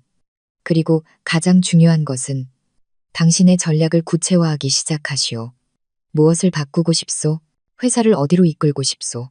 다음 1시간 동안 그들은 현재 프로젝트, 재무 상황, 파트너와의 관계, 고객, 고려해야 할 위험에 대해 이야기했다. 수지는 메모를 하고 질문을 던졌고 여전히 이것이 자신에게 일어나고 있다는 것을 완전히 믿지 못했다. 하지만 속에서는 이미 새로운 것이 자라나고 있었다. 희열도 두려움도 아닌 중심이 잡히는 느낌. 그녀가 해낼 수 있다는 느낌. 당신에게는 신뢰할 수 있는 팀이 필요할 것이요. 김 대표가 만남을 마무리하며 말했다. 당신이 기댈 수 있는 역량과 충성심을 가진 사람들 말이오. 누구를 곁에 두고 싶소? 재무팀의 정혜원 과장님이요. 수진이 망설임 없이 대답했다. 그녀는 제 친구일 뿐만 아니라 훌륭한 분석가입니다. 그리고 영업팀의 고 대리님도요. 그는 시장을 완벽하게 알고 있고 흠잡을 데 없는 평판을 가지고 있습니다. 좋은 선택이요. 그가 만족스럽게 고개를 끄덕였다. 혜원 과장은 당신 남편의 보고서에서 불일치를 처음으로 발견한 사람이지. 그리고 고 대리님은 내 생각에 민준이 밀어주는 사람들보다 훨씬 더 승진할 자격이 있어. 수진이 사무실을 나왔을 때 그녀의 머리는 윙윙거렸다. 대표이사. 그녀가 대한물류의 대표이사라니. 불과 3년 전 그녀는 여기서 평범한 물류 담당자로 시작했고 이제는 회사 전체를 이끌게 되었다. 주머니에서 휴대폰이 진동했다. 민준에게서 온 메시지였다. 오늘 늦어 고객들이랑 저녁. 수지는 씁쓸하게 비웃었다. 얼마 전까지만 해도 이런 문자는 불안과 의심을 불러일으켰을 텐데 이제는 그저 피곤한 무관심과 아마도 가볍고 거의 느껴지지 않는 아이러니뿐이었다. 이제 누가 그의 상사가 될지 알게 되면 그는 어떻게 반응할까? 그래서 김 대표님이 다 말씀하셨어? 혜원이 복도에서 그녀를 거의 붙잡다시피 하며 눈을 반짝였다. 너 알고 있었어? 수진이 놀랐다. 비공식적으로. 친구가 인정했다. 하지만 짐작은 했어. 그분이 최근에 우리에게 회사 전체, 특히 내 프로젝트에 대한 이상한 보고서들을 요청했거든. 그리고 어제 내 프레젠테이션 후에 나는 그분이 이사회 의장과 이야기하는 걸 봤는데 둘 다 내 쪽을 보고 있었어. 수지는 주위를 둘러보았다. 복도에는 사람이 너무 많았다. 내 자리로 가자. 그녀가 조용히 말했다. 사무실 문이 닫히자마자 수지는 꾸밈없이 말했다. 그분, 퇴임하신대. 그리고 나한테 그 자리를 제안하셨어. 이사회는 이미 다 승인했대. 세상에. 혜원이 숨을 헐떡이며 즉시 그녀를 껴안았다. 그럴 줄 알았어. 축하해. 정말 굉장해. 조용히. 수진이 입술에 손가락을 가져다 댔다. 이건 아직 절대 비밀이야. 파티 때까지. 그분이 직접 다 발표하고 싶어 하셔. 물론이지. 혜원이 목소리를 낮췄다. 하지만 이건 정말 믿을 수 없어. 이제 너한테 어떤 기회가 열릴지 상상이나 돼. 넌 그럴 자격이 있어, 수진아. 정말로 자격이 있어. 수진은 의자에 주저앉았다. 그녀는 여전히 흥분으로 떨고 있었다. 무서워, 혜원아. 이건 엄청난 책임이야. 난 김 대표님 같은 경험이 없어. 만약 내가 해내지 못하면 어떡하지? 그만해. 혜원이 단호하게 말했다. 그분이 의심했다면 널 선택하지 않았을 거고 이사회도 승인하지 않았을 거야. 넌 해낼 수 있어. 내가 도와줄게. 도움에 관해서 말인데 수진이 심호흡을 하고 마음을 가다듬었다. 그분이 내 팀에 누구를 두고 싶냐고 물으셨어. 나는 너랑 고 대리님을 말했어. 훌륭한 선택이야. 혜원이 고개를 끄덕였다. 고 대리님은 영업팀에서 유일하게 생각할 줄 알고 음모를 꾸미지 않는 사람이야. 그녀는 더 가까이 몸을 기울여 속삭이듯 목소리를 낮췄다.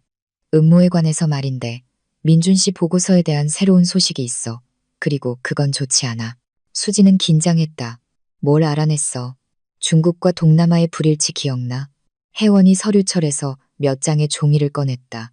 그건 빙산의 일각에 불과해. 이전 분기들을 다시 검토해봤어. 조작은 약 6개월 전부터 시작됐어. 정확히 최유라가 회사에 나타났을 때부터. 6개월. 수진이 되뇌었다. 하지만 그때는 민준 씨랑 나 아직 괜찮았는데 아마 그에게는 로맨스로 시작된 게 아니었을 거야. 혜원이 추측했다. 사업 파트너십 같은 거였겠지. 그녀는 젊고 야심차고 수단을 가리지 않지. 빠르고 어떤 대가를 치르더라도 정상에 오르고 싶은 사람에게는 이상적인 동맹이야. 수지는 말없이 들었다. 그녀 안에서는 분노도 서운함도 아닌 맑고 차가운 마치 가을 아침 햇살 같은 무언가가 솟아오르고 있었다. 이제 행동할 때였지만 이제는 그녀만의 방식으로. 수지는 씁쓸하게 비웃으며 고개를 저었다. 그리고 나는 너무 일에 몰두해서 아무것도 눈치채지 못했어. 전형적인 이야기지. 자책하지 마. 혜원이 부드럽게 말하며 그녀의 손을 쥐었다. 민준 씨는 어른이야. 그가 스스로 그 길을 선택한 거야. 그리고 지금 너한테 중요한 건 과거가 아니라 미래의 대표이사로서 네가 무엇을 할 것인지야. 수지는 생각에 잠겼다. 만약 문제가 단지 불륜에 관한 것이었다면 그녀는 아마 그냥 이혼 소송을 제기했을 것이다. 하지만 애인을 승진시키기 위해 기업 보고서를 조작하는 것. 이것은 더 이상 개인적인 문제가 아니었다. 이것은 윤리, 책임, 정직의 문제였다. 감정적으로 결정하지 않을 거야. 그녀가 천천히 말했다. 모든 증거를 수집하고 객관적으로 상황을 평가해야 해. 필요하다면 독립적인 감사인을 초빙할 거야. 바로 그렇게 해야 해. 혜원이 고개를 끄덕였다. 나는 계속 파헤칠게. 그리고 있잖아. 당분간은 네가 무언가 의심하고 있다는 걸 드러내지 않는 게 좋아. 그가 모든 것이 계획대로 진행되고 있다고 생각하게 둬. 동의해. 수진이 말했고 조용히 덧붙였다. 고마워. 혜원아, 내 지지와 도움에. 너 없이는 어떻게 해냈을지 상상도 안 가. 친구란 바로 그런 거지. 혜원이 간단하게 대답했다. 이제 네가 새로운 단계에 대비할 수 있도록 어떻게 도울지 생각해보자. 그들은 김 대표가 넘겨준 서류들을 검토하고 질문 목록을 작성하고 앞으로 2주간의 행동 계획을 세우며 남은 하루를 보냈다. 수지는 놀랍게도 두려움이 점차 사라지고 그 자리에 스릴과 내면의 불꽃이 자리 잡는 것을 느꼈다. 그녀는 새로운 직책이 도전일 뿐만 아니라 회사, 자신, 그리고 인생에서 많은 것을 바꿀 기회라는 것을 보기 시작했다. 수지는 9시가 넘어 늦게 집에 돌아왔다. 아파트는 침묵으로 그녀를 맞이했다. 민주는 메시지에서 썼던 것처럼 고객들과의 저녁 식사로 늦어지고 있었다. 그녀는 차를 끄리고 노트북을 열었고 갑자기 충동에 이끌려 영상통화 아이콘을 눌렀다. 엄마는 거의 즉시 받았다. 화면에 그녀의 피곤하지만 만족스러운 얼굴이 나타났다. 그녀의 식당은 바쁜 하루를 보낸 모양이었다. 수진아, 내 딸, 오늘 아주 빛이 나네. 무슨 좋은 일 있었어? 수지는 미소 지었다. 언제나처럼 그녀에게서는 아무것도 숨길 수 없었다. 목소리로도 화면으로도. 엄마, 제발 앉으세요. 믿지 못하실 거예요. 김 대표님이 은퇴하시고 저한테 대표이사가 되라고 제안하셨어요. 이사회는 이미 제 후보를 승인했고요. 어머니는 눈을 동그랗게 뜨고 몇 초간 말을 잃었다. 내 수진이가 대표이사라니. 내가 크게 될 줄은 항상 알았지만 이건 내 모든 기대를 뛰어넘는구나. 하지만 이건 아직 비밀이에요. 수진이 서둘러 덧붙였다. 2주 후 파티 때까지 아무도 알아서는 안 돼요. 물론이지. 엄마가 입에 자물쇠를 채우는 신용을 하며 고개를 끄덕였다. 한마디도 안 할게. 하지만 딸아, 네가 너무 자랑스럽다. 그리고 내 아빠도 모든 것에도 불구하고 아마 그도 자랑스러워했을 거야. 수지는 조용히 미소 지었다. 아버지는 그녀가 12살 때 젊은 비서와 함께 가족을 떠났다. 그 후 힘든 시절이 있었다. 엄마 혼자서 식당과 딸을 거의 주말도 없이, 지원도 없이 눈에는 늘 불안감을 담고 책임져야 했다. 이제 수지는 자신 안의 힘과 끈기가 어디서 왔는지 점점 더 명확하게 이해했다.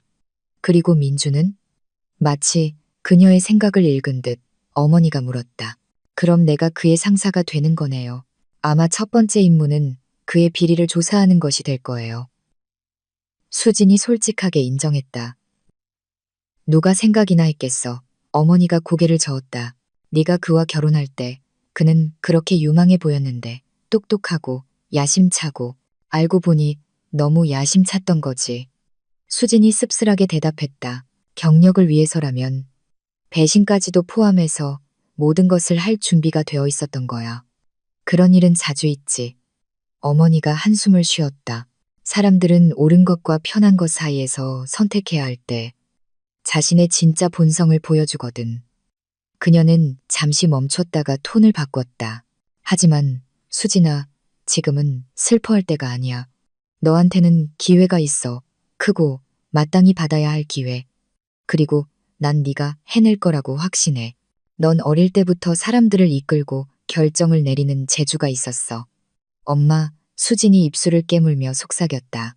프로젝트나 작은 팀은 하나, 다른 하나는 회사 전체잖아요. 수백 명의 직원, 막대한 금액, 책임감, 수진이 속삭였다. 내 말 들어. 어머니가 화면 앞에서 몸을 고추 세우며 진지하게 말했다. 내 아빠가 떠났을 때 나는 작은 딸 하나, 작은 식당 하나, 그리고 빚더미와 함께 혼자 남았어. 나는 사업에 대해서도 회계에 대해서도 아무것도 몰랐어. 하지만 내가 그냥 살아남는 것뿐만 아니라 식당을 성공시킨데 무엇이 도움이 되었는지 아니? 뭔데요, 엄마? 세 가지. 어머니가 말하고 첫 번째 손가락을 접었다. 첫째, 네가 무엇을 원하는지 명확히 아는 것. 목표, 어디로 가고 있는지 이해하는 것. 둘째, 그녀가 다음 손가락을 접으며 덧붙였다. 듣고 배우는 능력. 나는 모든 공급업체, 손님, 다른 식당 주인들에게 물어보고 모든 말을 흡수했어. 그리고 셋째, 그녀가 마무리했다. 결정을 내리고 그에 대해 책임지는 용기. 두려울 때도, 의심스러울 때도, 그냥 가만히 서 있는 것보다 실수하는 게 나아. 수지는 숨을 죽이고 들었다. 그녀의 어머니는 경영대학원에 다닌 적이 없었지만 그녀의 등 뒤에는 진짜 인생학교가 있었다. 그 세월 동안 그녀의 소박한 식당은 인기 있는 장소로 변했다. 그리고 얼마 전 어머니는 이미 도시의 관광지에 두 번째 가게를 열었다. 제가 해낼 수 있을까요? 수진이 거의 속삭이듯 물었다. 틀림없이 해낼 거야. 어머니가 단호하게 대답했다. 너는 언제나 강했어. 네가 생각하는 것보다 훨씬 더. 그리고 자신을 타의 추종을 불허하는다고 생각하는 많은 남자들보다 더 똑똑해. 수진이 희미하게 미소 지었다. 그녀의 가슴 속에 따뜻하고 감사한 감정이 퍼져나갔다. 엄마의 말은 다시 그녀에게 평온을 불어넣었다. 이제 나한테 다 말해봐. 엄마가 의자에 더 편안하게 앉으며 활기를 띄었다. 언제 취임하는 거야? 뭘 계획하고 있어? 그리고 그녀의 얼굴이 약간 어두워졌다. 민준이랑 그 최유라는 어떻게 할 거야? 그들은 거의 1시간 동안 계획, 기회, 어려움에 대해 이야기했다. 어머니는 똑똑하고 정확한 질문을 던지고 자신의 경험을 공유하며 수진이 아직 알아채지 못한 함정에 대해 경고했다. 그리고 가장 중요한 걸 기억해. 그녀가 작별 인사를 하며 말했다. 네가 어떤 결정을 내리든 민준과 함께 남든 헤어지든 넌 혼자가 아니야. 너한테는 내가 있고 혜원이가 있고 너 자신이 있어. 그리고 넌 강한 내 딸이야. 내가 널 자랑스러워하는 거 듣고 있니? 눈물이 날 정도로 자랑스러워. 통화가 끝났을 때 수지는 자신 안에서 새로운 힘이 깨어나는 것을 느꼈다. 엄마는 언제나 자신감을 불어넣는 재주가 있었다. 그리고 이제 수지는 리더가 된다는 것이 명확하게 보고 그 명확함을 다른 사람들에게 전달할 수 있어야 한다는 것을 이해하기 시작했다. 프레지던트 호텔의 홀은 축제의 화려함으로 빛나고 있었다. 대한물류 창립 15주년은 성대하게 기념되었다. 스파클링 와인이 강물처럼 흘렀다. 새하얀 셔츠를 입은 웨이터들이 고급 안주를 날랐고 홀 중앙에는 회사 로고가 새겨진 거대한 케이크가 솟아있었다. 수지는 입구에 서서 실크 파란색 드레스에 깃을 매만졌다. 그녀는 이 저녁을 위해 특별히 그것을 골랐다. 클래식한 재단은 몸매를 강조했고 깊은 색상은 미래의 대표이사에게 어울리는 자신감과 절제된 품위를 부여했다. 너 정말 멋지다. 옆에 나타난 혜원의 목소리가 들렸다. 그녀는 검은색 바지, 정장과 은색 블라우스로 흠잡을 데 없었다. 고마워. 수진이 희미하게 미소 지었다. 다만 너무 긴장돼. 그건 정상이야. 혜원이 그녀를 안심시키고 손바닥을 쥐었다. 넌 지금 새로운 인생의 문턱에 서 있는 거잖아. 수지는 고개를 끄덕였다. 지난 2주 동안 그녀는 끝없는 회의를 하고 비밀리에 보고서를 검토하고 김 대표와 상의하며 차근차근 업무를 파악해 나갔다. 그동안 민주는 최유라와의 음모에 몰두해 있었고 아내가 그의 통제에서 벗어나고 있다는 것을 전혀 눈치채지 못하는 것 같았다. 민준 씨는 벌써 왔어? 혜원이 홀을 둘러보며 물었다. 조금 늦을 거라고 했어. 사무실에 급한 일이 있다나 봐. 수지는 살짝 비웃었다. 아마 최유라랑 같이 있겠지. 너 정말 침착하네. 오늘 남편이랑 그의 애인을 해고할 거면서. 혜원이 중얼거렸다. 해고하는 게 아니야. 수진이 그녀를 정정했다. 모든 상황이 밝혀질 때까지 임시로 직위 해제하는 거야. 해고는 감사 후에 있을 거야. 수진이 스파클링 와인잔을 보며 차분하게 말했다. 지금 당장 명백하지 않아? 혜원이 목소리를 낮추며 놀랐다. 우리한테는 모든 증거가 있잖아. 데이터 조작, 보고서 조작. 명백하지. 수진이 고개를 끄덕였다. 하지만 모든 것이 규정에 따라 엄격하게 처리되기를 원해. 복수라는 암시도, 내가 남편을 처리하고 있다는 암시도 없이. 오직 사실, 오직 절차뿐이야. 혜원은 새로운 진심 어린 존경심으로 친구를 바라보았다. 너 정말 이 자리에 준비가 됐구나. 이 성숙함이라니. 조용히 수진이 회색 정장을 입고 언제나처럼 우아한 김동현 대표가 다가오는 것을 보고 경고하듯 말했다. 이 팀장, 정 과장. 그가 절제된 목소리로 인사했다. 일찍 와줘서 기쁘오. 공식적인 행사가 시작되기 전에 논의할 몇 가지 사항이 있어. 그는 그들을 연회장 옆 작은 방으로 안내했다. 그곳에는 이미 경영진을 위한 테이블이 세팅되어 있었다. 이게 오늘 저녁 계획이오. 그가 수진에게 종이 한 장을 건네며 말했다. 20시 30분에 내가 회사 15주년에 대한 짧은 연설로 시작할 거요. 21시 정각에 공식적으로 내 퇴임을 발표하고 당신을 후임으로 소개할 거요. 그 후에 당신의 연설이 있소. 준비됐기를 바라오. 모든 준비가 끝났습니다. 그녀가 고개를 끄덕였다. 훌륭하오. 그가 만족스럽게 말했다. 당신의 연설 후에 내가 몇 마디 마무리 말을 할 거요. 그리고 우리는 비공식적인 시간으로 넘어갈 거요. 그리고 내일 오전 10시에 당신은 새로운 직위로 첫 번째 회의를 갖게 될 거요. 그때 인사 변동을 발표하시오. 민준과 최유라의 해고를 오늘 바로 발표하는 게 어떨까요? 수진이 제안했다. 내일까지 미루면 그들이 말을 맞추거나 흔적을 없앨 시간이 있을 수 있습니다. 그는 생각에 잠겼다. 아마 당신 말이 맞을지도 모르겠소. 이제 결정은 당신에게 달렸소. 오늘부터는 당신이 대표이사요. 그들이 홀로 돌아왔을 때 손님들이 이미 모이기 시작했다. 배우자를 동반한 직원들, 고객들, 파트너들, 경제지의 기자들. 수지는 모든 사람을 맞이하고 의례적인 말을 나누었지만 그녀의 시선은 계속해서 입구로 향했다. 그리고 8시쯤 민준이 나타났다. 혼자가 아니었다. 그는 노골적인 드레스를 입고 빛나는 최유라의 팔짱을 끼고 들어왔다. 그들은 마치 레드카펫 위의 스타 커플처럼 자신감 넘치고 빛나며 눈부시게 미소 지으며 걸었다. 한 점의 부끄러움도 어색함도 없었다. 마치 그가 애인이 아니라 공식적인 동반자와 함께 온 것 같았다. 뻔뻔하네. 수진 옆에 서 있던 혜원이 내뱉었다. 척도 안 하는구나. 수진은 말없이 있었다. 그녀는 민준이 자신과 눈이 마주치자 잠시 그리고 거의 모르는 동료에게 하듯 무관심하게 고개를 끄덕이는 것을 보았다. 그러고는 최유라를 한순간도 놓지 않고 바로 향했다. 괜찮아? 혜원이 조용히 물었다. 완벽하게. 수진이 차분하게 대답했다. 그리고 그것은 사실이었다. 2주 전이었다면 고통에 찔렸을 것이다. 오늘은 그저 차가운 결단력뿐이었다.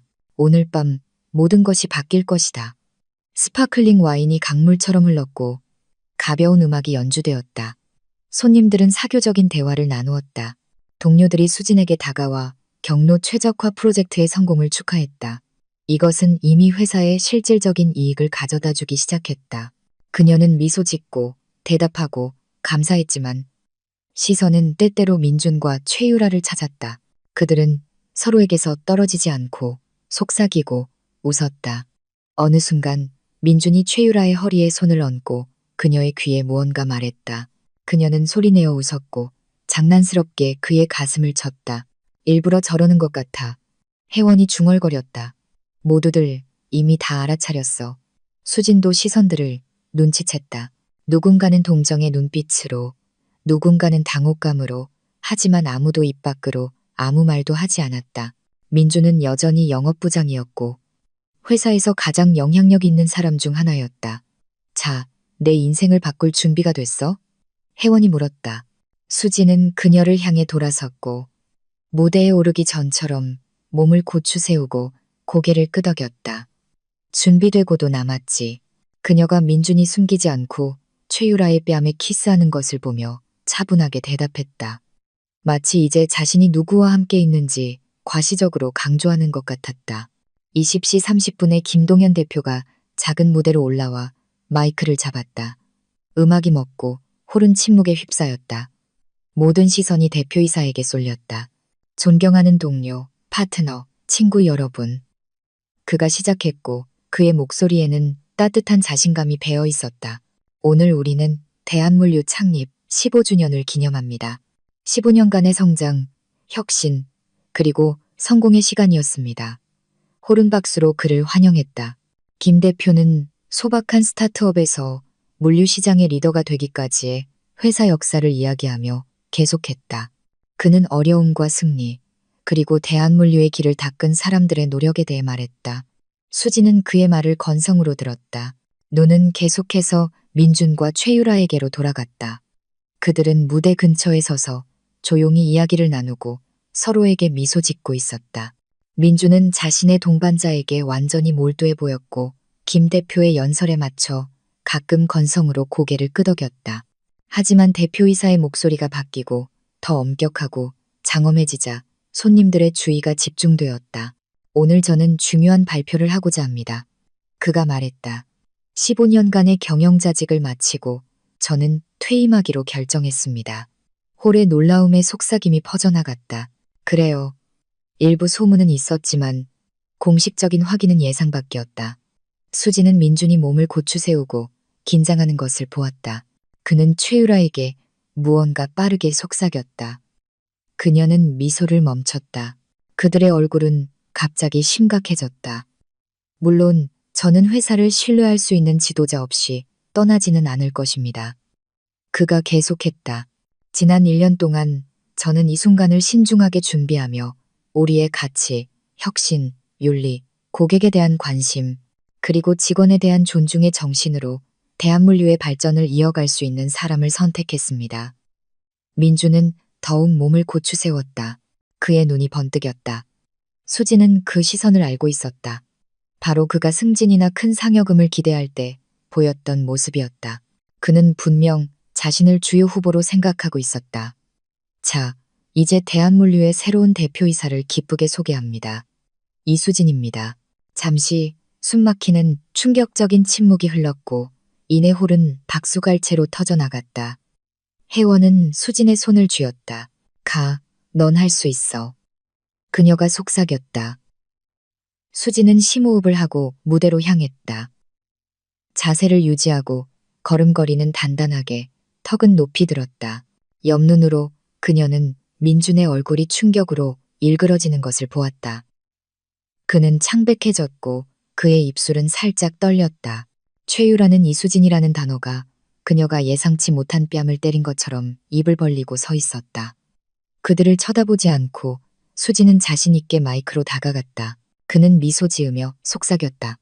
축하오. 이제 당신이 책임자요. 수진은 홀을 둘러보았다. 수백 개의 눈이 그녀를 보고 있었다. 그 시선들에는 모든 것이 담겨 있었다. 감탄, 놀라움, 질투. 민주는 마치 배를 맞은 것처럼 보였다. 그는 주먹을 쥐었다. 마치 그것이 평정을 유지하는데 도움이 될 수 있다는 듯이. 최유라는 초조하게 머리카락을 손가락에 감고 있었다. 그녀의 이전 자신감은 사라졌다. 따뜻한 환영에 감사드립니다. 수진이 절제되었지만 자신감 있게 시작했다. 그리고 김동현 대표님께 신뢰와 멘토링에 대해 특별히 감사드립니다. 대한물류를 이끌게 된 것은 엄청난 영광이자 더 큰 책임입니다. 그녀는 생각을 정리하기 위해 잠시 멈췄다가 계속했다.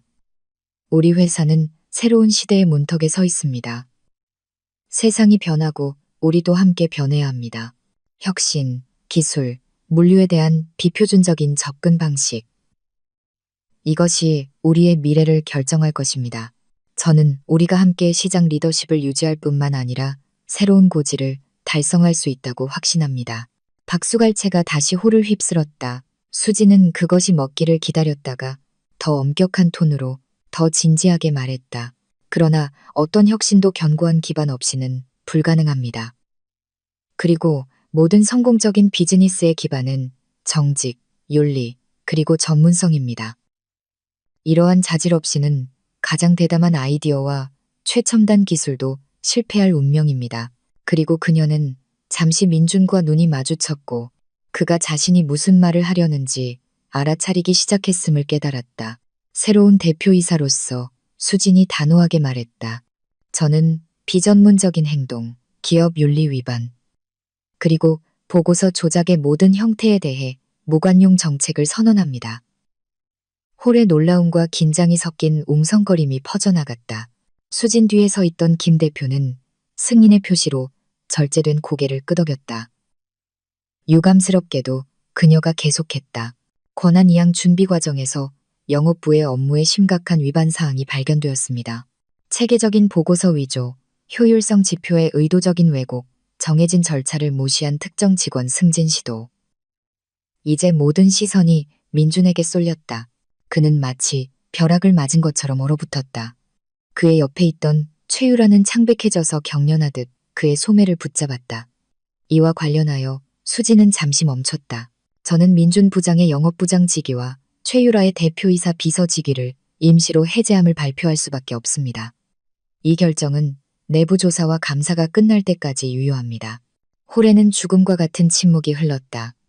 수지는 민준의 얼굴이 처음에는 창백해졌다가 이내 분노로 붉어지는 것을 보았다. 최유라는 곧 울음을 터뜨릴 것 같았다. 하지만 그들 중 누구도 특히 저녁 초반에 그렇게 과시적인 행동을 보인 후 모든 회사 사람들 앞에서 소란을 피울 엄두를 내지 못했다. 강조하고 싶습니다. 수진이 이미 더 엄격하게 계속했다. 이 결정은 오직 전문적인 요인과 문서의 사전 검토에 근거하여 내려졌습니다. 개인적인 관계나 갈등은 이와 아무런 관련이 없습니다. 이 단서는 필요했다. 그녀가 가장 원하지 않는 것은 누군가가 이것이 불륜에 대한 복수라고 생각하는 것이었다. 그러고 나서 그녀는 톤을 더 따뜻하게 바꿨다. 자, 이제 수진이 가벼운 미소를 지으며 말했다. 축제로 돌아갑시다. 15년은 대한물류 역사의 중요한 이정표이며 저는 다음 15년은 더욱 성공적일 것이라고 확신합니다. 모든 분의 관심과 지원에 감사드립니다. 그녀는 마이크를 김 대표에게 넘기고 큰 박수를 받으며 무대에서 내려왔다. 혜원이 즉시 그녀에게 다가와 꼭 껴안았다. 너 정말 멋졌어. 그녀가 속삭였다. 자신감 있고 전문적이었어. 불필요한 감정은 한 방울도 없었지. 수지는 겉으로는 평온을 유지하며 고개를 끄덕였지만 속에서는 폭풍이 몰아치고 있었다. 그녀는 시선들을 느꼈다. 누군가는 지지를, 누군가는 비난을, 그리고 누군가는 그저 예상치 못한 결말에 완전히 당혹스러워했다. 곁눈으로 수지는 민준이 급히 돌아서서 당황한 최유라를 끌고 출구로 향하는 것을 보았다. 그녀는 그를 막지 않았다. 가장 중요한 말은 이미 했다. 나머지는 내일 업무적인 분위기에서 논의될 것이다. 김 대표는 마지막 건배사를 마치고 모든 참석자에게 감사 인사를 전하며 공식적인 행사가 끝났음을 알렸다. 음악이 다시 울려 퍼졌고 웨이터들이 다시 음료와 안주를 서빙하기 시작했다. 하지만 홀의 분위기는 눈에 띄게 변했다. 손님들은 무리를 지어 일어난 일에 대해 흥분하여 토론했다. 다음 날 아침, 날씨는 맑고 화창했다. 수지는 약속된 시간보다 이 시간 일찍 대한물류 사무실에 도착했다. 그녀의 사무실에는 이미 김 대표가 커피 한 잔과 서류철을 들고 기다리고 있었다. 좋은 아침입니다. 이 대표님. 그가 미소 지었다. 힘든 대화에 준비되셨습니까? 그 어느 때보다도요. 수진이 잔을 받으며 단호하게 대답했다. 지난 몇 년은 이날을 위한 훌륭한 준비 기간이었습니다. 30분 후 혜원이 합류했다. 그녀는 모든 것이 준비되었다고 보고했다. 보안팀에 통보되었고 인사팀은 서류를 준비했다. 민준과 최유라의 개인 물품은 이미 상자에 포장되어 있었다. 둘 다 10시까지 오겠다고 확인했습니다. 혜원이 보고했다. 민주는 화가 난 것 같습니다. 예상했던 바입니다. 수진이 고개를 끄덕였다. 그는 지는 법을 몰랐으니까요. 회의실은 우연히 선택된 것이 아니었다. 수진이 처음으로 남편과 최유라를 목격했던 바로 그곳이었다. 그것은 상징적이었다. 그곳에서 모든 것이 시작되었고 그곳에서 모든 것이 끝나야 했다. 인사팀 직원 2명이 이미 긴 테이블에 앉아 있었다. 그들 옆에는 서류철이 놓여 있었다. 문 옆에는 회사 로고가 새겨진 제복을 입은 경비원이 서 있었다. 정확히 10시에 문이 열렸다. 민준과 최유라가 함께 들어왔다. 그는 도전적인 표정이었다. 그녀는 창백하고 긴장되어 있었다. 수지는 즉시 그들이 연인처럼이 아니라 어쩔 수 없는 공범자처럼 거리를 두고 있다는 것을 알아차렸다. 좋은 아침입니다. 수진이 맞은편 의자를 가리키며 차분하게 말했다. 시간 맞춰 와주셔서 감사합니다. 이런 쇼는 대체 왜 하는 거야, 수진아? 민준이 인사를 무시하고 바로 본론으로 들어갔다. 우리 둘 다 이게 개인적인 복수라는 걸 알잖아. 넌 그냥 새로운 직위를 이용해서 안가품하는 거야. 아주 여자답게. 혜원은 긴장했지만 수지는 동요하지 않았다. 이런 시작을 그녀는 예상하고 있었다. 처음부터 확실히 해두죠. 민준 씨.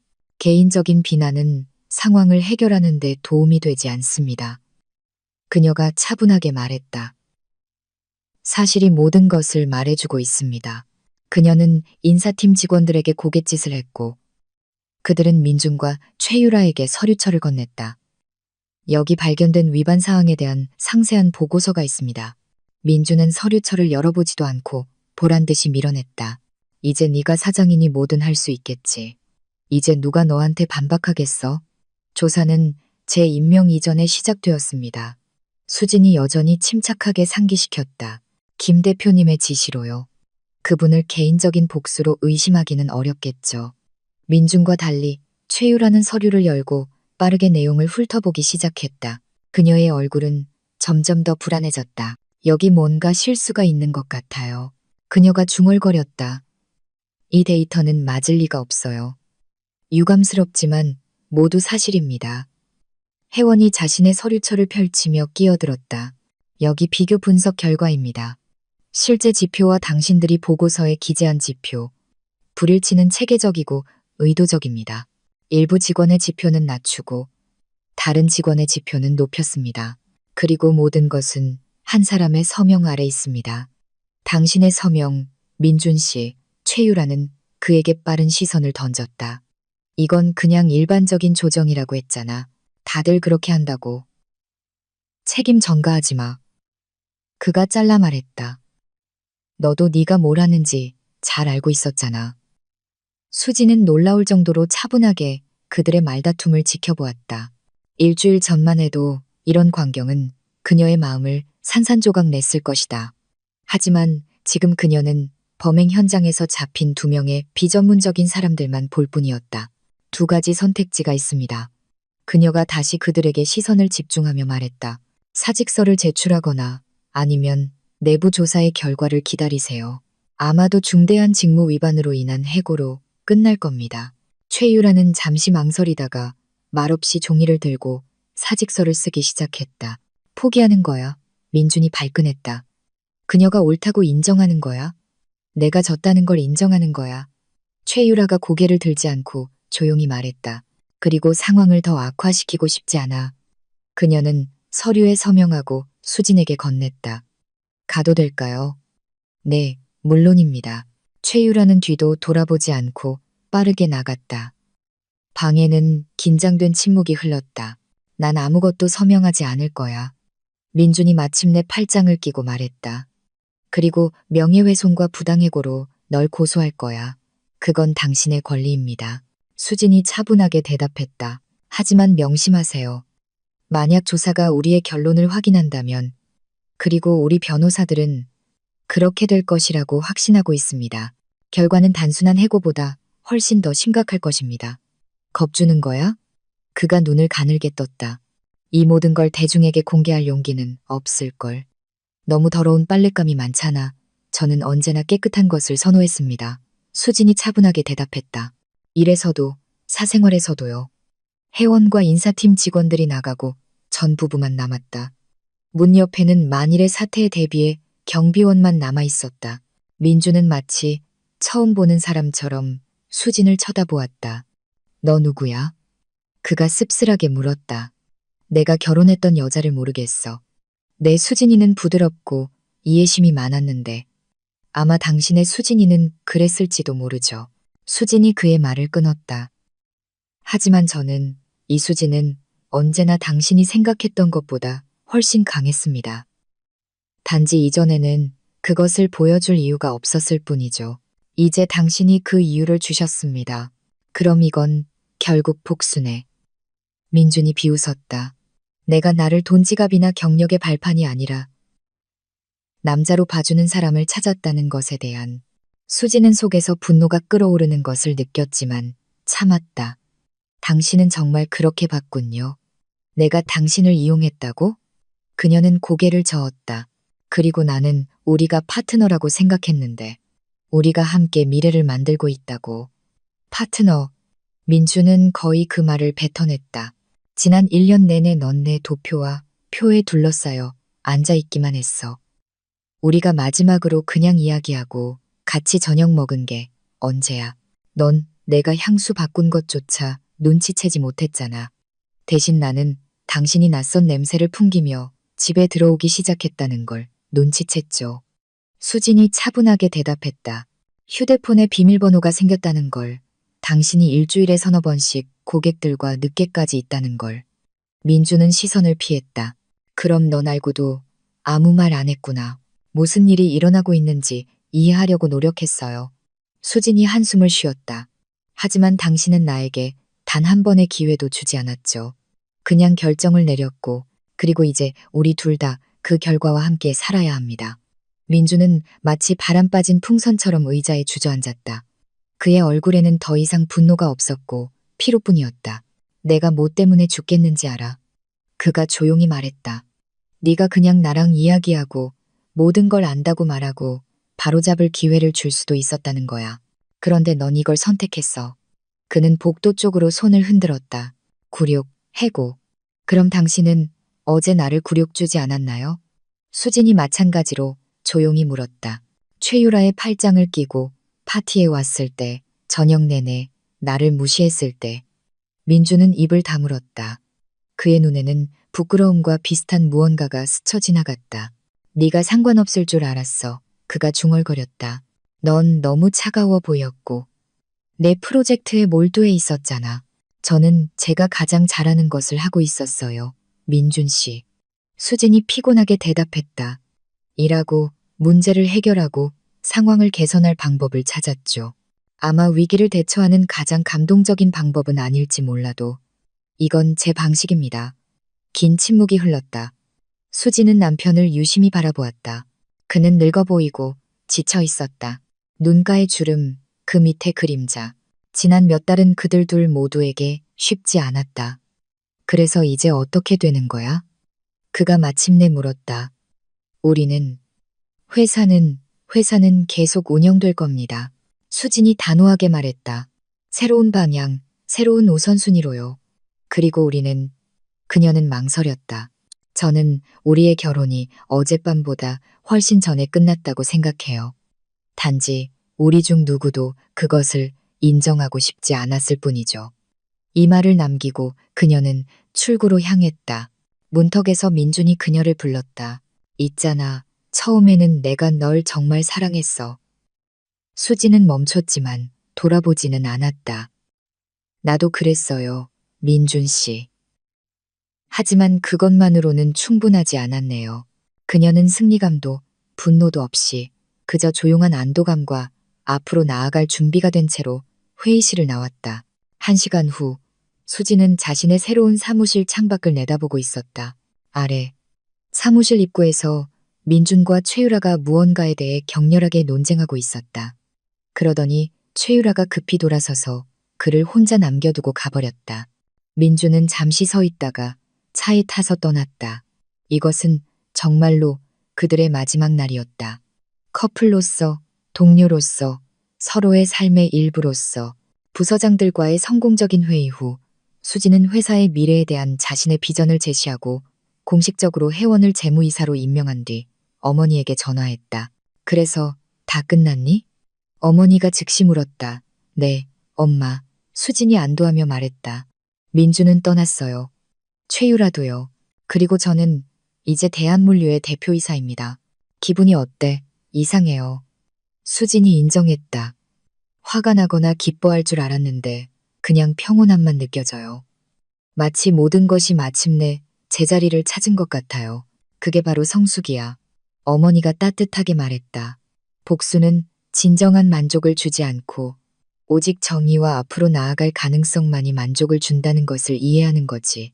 언제나처럼 엄마 말이 맞아요. 수진이 미소 지었다. 이제 그걸 축하하자. 어머니가 톤을 바꿨다. 오늘 혜원이랑 같이 식당으로 와. 네가 좋아하는 음식들 만들어줄게. 새로운 인생은 좋은 저녁 식사를 받을 자격이 있어. 기꺼이요. 수진이 대답했다. 8시까지 갈게요. 통화를 마치고 그녀는 자신의 새로운 사무실을 둘러보았다. 책상 위에는 서류들이 기다리고 있었고 컴퓨터에는 읽지 않은 메일들이 있었다. 그녀 앞에는 그녀의 시선, 그녀의 목소리, 그녀의 힘이 필요한 회사 전체가 기다리고 있었다. 그리고 그녀 자신의 인생의 새로운 장이